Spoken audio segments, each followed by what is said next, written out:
Does your team do sprint reviews or sprint demos?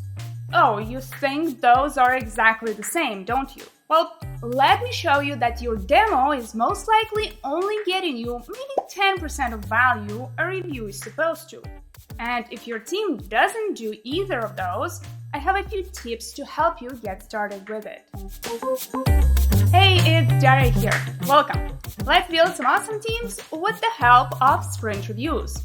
Okay, we all know that every sprint has 4 main meetings: the planning, the review, the retrospective, and the daily scrum. And if you don't know or are not sure about this, I have a video called What is Scrum that explains the framework in detail, so you should check it out. I often talk about retrospectives in a lot of my videos and blog posts, and I have a video about planning as well.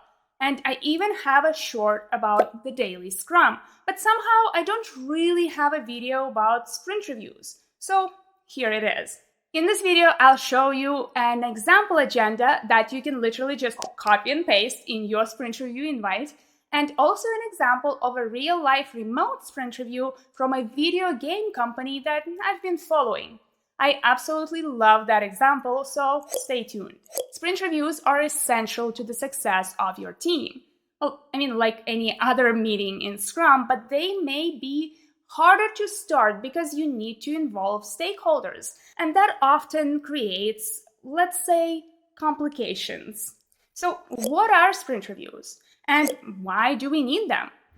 The purpose of the sprint review is to inspect the outcome of the sprint and determine future adaptations. The Scrum team presents the results of their work to key stakeholders, and progress towards the product goal is discussed.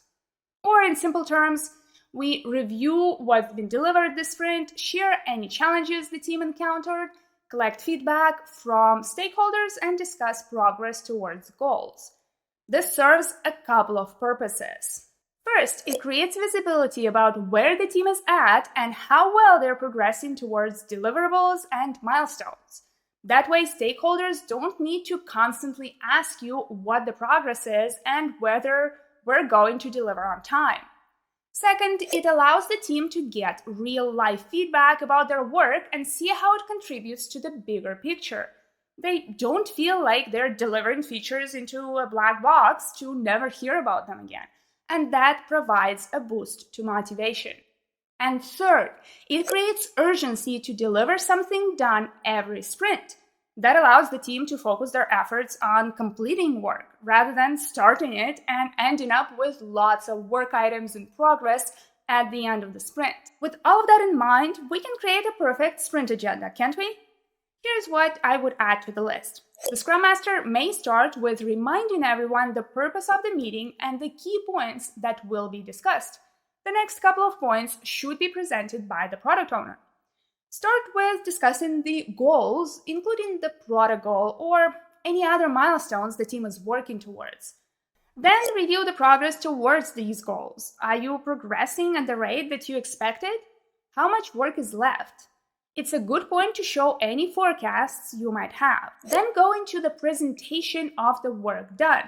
This part is likely to be taken by the developers who have done the work during the sprint.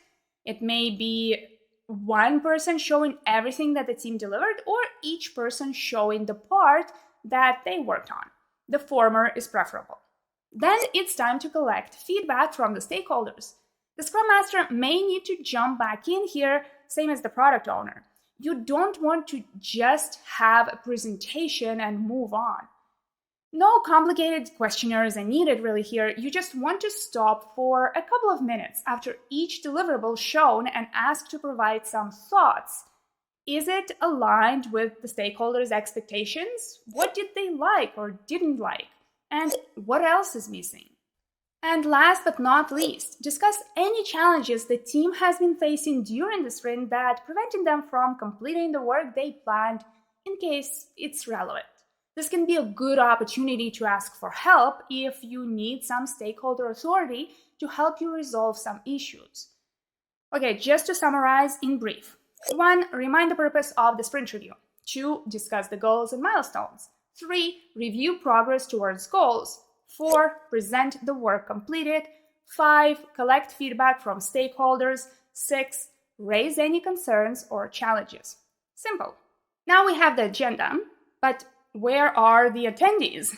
Many times the team won't run the sprint review because their stakeholders are not attending, even if they have been invited.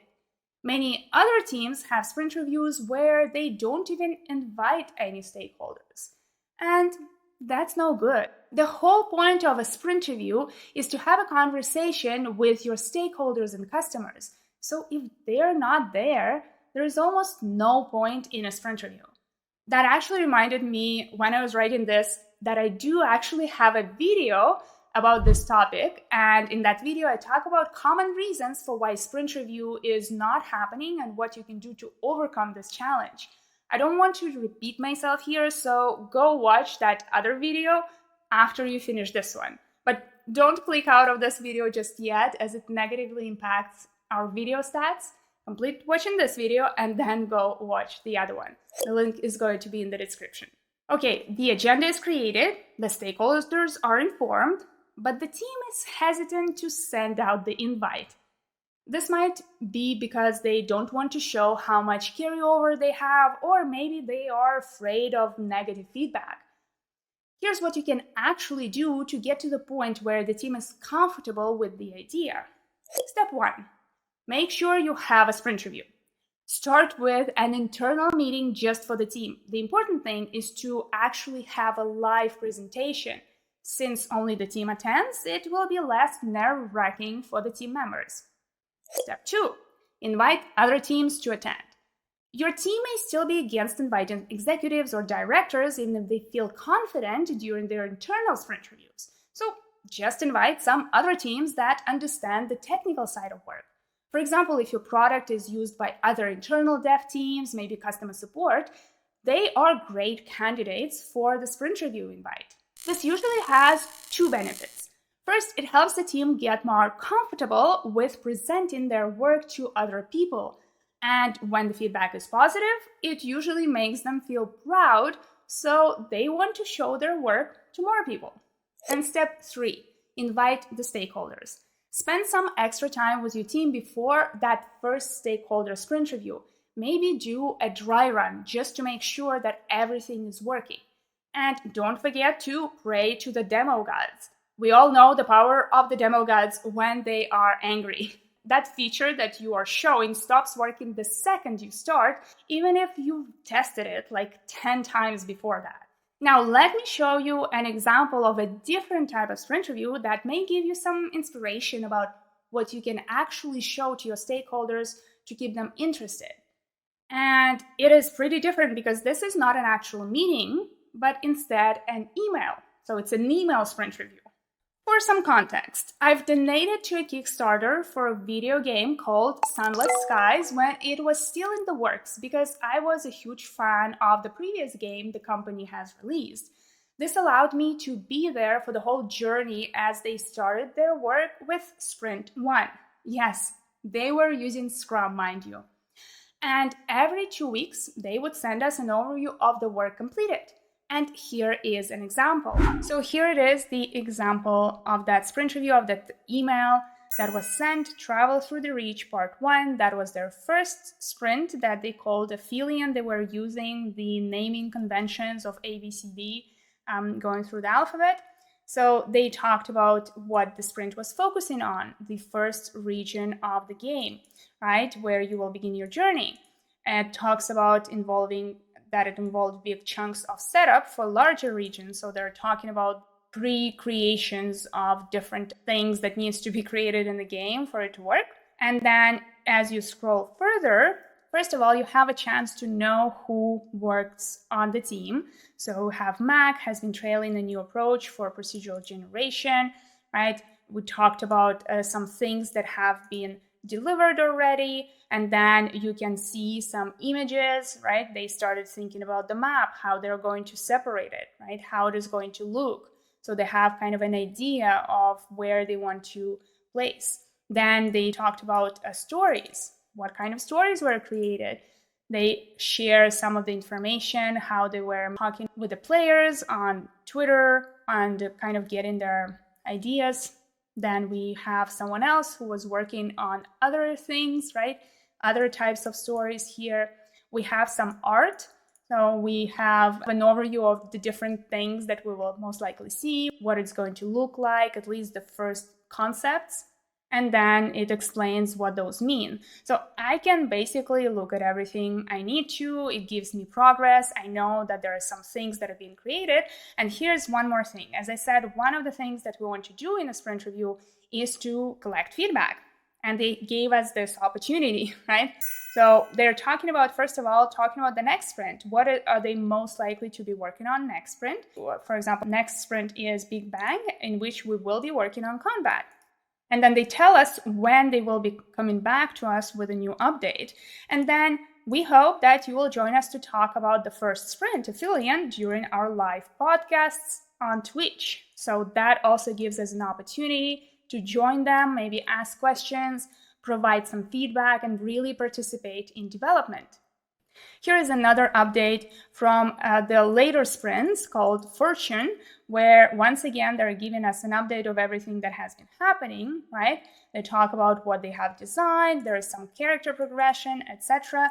And then they highlight the most interesting part for us. So this time it was art, so we can see some really, really nice imagery here. We see some characters, right? And then we have much better understanding of kind of how the engines will be looking in the game. We have some information on the content. The Sprint James who was tasked with creating pitches for various locomotives, what that will be seen throughout the high wilderness. So you have kind of a different understanding of what is going on. You kind of get excited about what is being created because you are part of the process, right? And now they are passing more into the gameplay and design. First, it was more on stories, but now it's really talking about other things that they are working on. And again, if you want to gain some more insights or give some feedback, you can join on their podcast to do that. And again, they're saying in our next sprint, we'll be working on to enrich the reach with audio legacies and scouts. So it gives you an idea of where they are going. Isn't that amazing? It felt like I was there with the Scrum team. I saw the progress every 2 weeks, and I could provide feedback during their live podcasts on Twitch. While this is not exactly your traditional sprint review, it shows exactly what the sprint review is supposed to be. I haven't seen any other company do it so well. And this sums up this video. If you're looking for much more guidance on the sprint reviews and every other aspect of running a sprint, check out my guides, such as the Scrum Master Startup Guide, where I go into the detail of every meeting, as well as my Scrum Master Planner that are designed to help you facilitate every meeting with ease. I'll put the links to these products in the description down below, as always. Remember that every time you make a purchase at Scrum Master Store, you earn gummy bears that you can redeem for some cool perks like discounts and even free products.